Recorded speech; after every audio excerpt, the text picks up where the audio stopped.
বন্ধুরা, তালের বড়া খেতে আমরা সকলে ভীষণ পছন্দ করি। তবে এরকম নরম তুলতুলে ফুলকো ফুলকো যদি তালের বড়া হয় তাহলে তো কোনো কথাই নেই। চলুন তাহলে দেখে নেওয়া যাক আমি কিভাবে তালের বড়াগুলো তৈরি করেছি।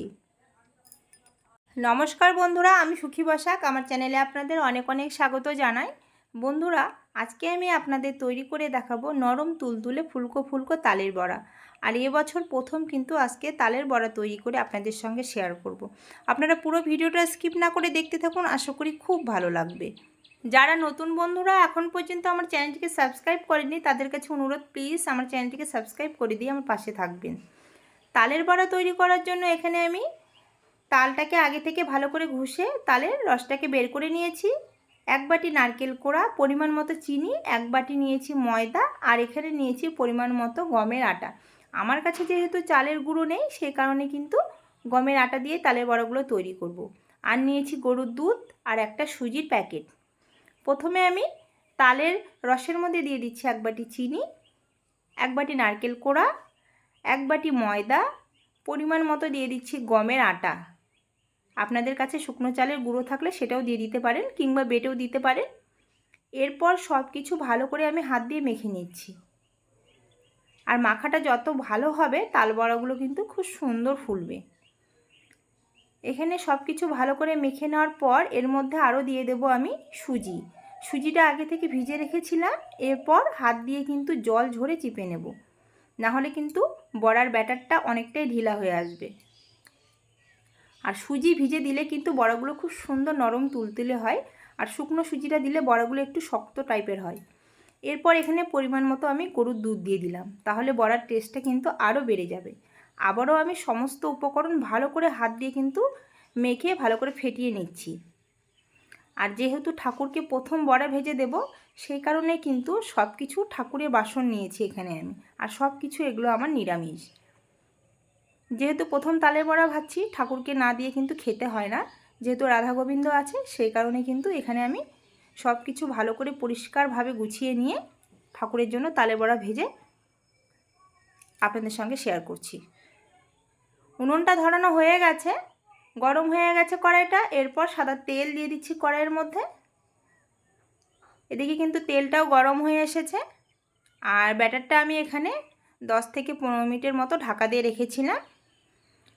আর ব্যাটারটার মধ্যে যেহেতু দুধ দিয়েছি ব্যাটারটা একদম ঠিকঠাক হয়েছে। আর একটু হাত দিয়ে আমি মেখে নিলাম।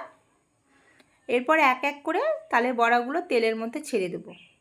আর আঁচটাকে কিন্তু খুব বেশি রাখা যাবে না, আঁচটাকে মিডিয়াম করে রাখতে হবে। এক এক করে আমি তালের বড়াগুলো তেলের মধ্যে ছেড়ে দিলাম, আর খুব সুন্দর কিন্তু তেলের মধ্যে ভেসে উঠছে। এরপর 2-3 মিনিট পর বড়াগুলোকে আমি উল্টে পাল্টে কিন্তু লালচে করে ভেজে নেব। বন্ধুরা, তালের বড়াগুলো আমি গত সোমবারে ভেজেছিলাম। ভিডিওটা আজকে আপনাদের সঙ্গে শেয়ার করছি কারণ শ্রাবণ মাসে তাল বড়া খেতে হয়। আর প্রথম যেহেতু ভাজছিলাম বড়াগুলো সেই কারণে ঠাকুরের জন্য ভেজে নিয়েছি প্রথমে। আর বড়াগুলো লালচে করে ভেজে নেওয়ার পর তেল থেকে ছেঁকে তুলে নিচ্ছি। আর শ্রাবণ মাসে তো সেরকম তাল পাওয়া যায় না, দুটো ছোট ছোট তাল আপনাদের দাদাভাই কিনে এনেছিল 30 টাকা দিয়ে। তো সেটাই কিন্তু প্রথমে আমি বড়া ভেজে ঠাকুরকে পুজো দিয়েছি, তারপরে কিন্তু আমরা খেয়েছি। আবারও একইভাবে আমি তালের বড়াগুলো তেলের মধ্যে এক এক করে ছেড়ে দিচ্ছি। আর তালের বড়া ভাজতে আমার ভীষণ ভালো লাগে, খেতে তো ভালো লাগেই। তো আপনাদের কার কার তালের বড়া খেতে ভালো লাগে অবশ্যই কিন্তু কমেন্টে জানাবে। একইভাবে তালের বড়াগুলো আমি উল্টে পাল্টে ভেজে নিচ্ছি। আর হালকা আঁচে বড়াগুলো ভেজে নিতে হবে, তাহলে কিন্তু ভেতর থেকে ওপর অবধি খুব সুন্দর ভাজা হবে। আর বেশি জোরে জাল দিলে তালের বড়াগুলো ভেতরে একদম কাঁচা থাকবে আর উপরে তাড়াতাড়ি করে কালার চলে আসবে। হালকা আঁচে বড়াগুলো উল্টে পাল্টে ভেজে কলার পাতার মধ্যে তুলে নিচ্ছি। আর বড়াগুলো খুব সুন্দর হয়েছে দেখতে বন্ধুরা, আপনারা তো দেখতেই পাচ্ছেন একদম নরম তুলতুলে। প্রথমে কিন্তু বড়া ভেজে আমি ঠাকুরের জন্য সরিয়ে রেখেছি। আবারও একইভাবে সব বড়াগুলো ভেজে নেব আমি। এক এক করে আমার সব তালের বড়াগুলো ভাজা হয়ে গেছে। আর দেখুন কত সুন্দর হয়েছে তালের বড়াগুলো। আর অনেকগুলো তালের বড়া হয়েছে, দুটো ছোট ছোট তাল দিয়ে বড়া ভেজেছি আমি।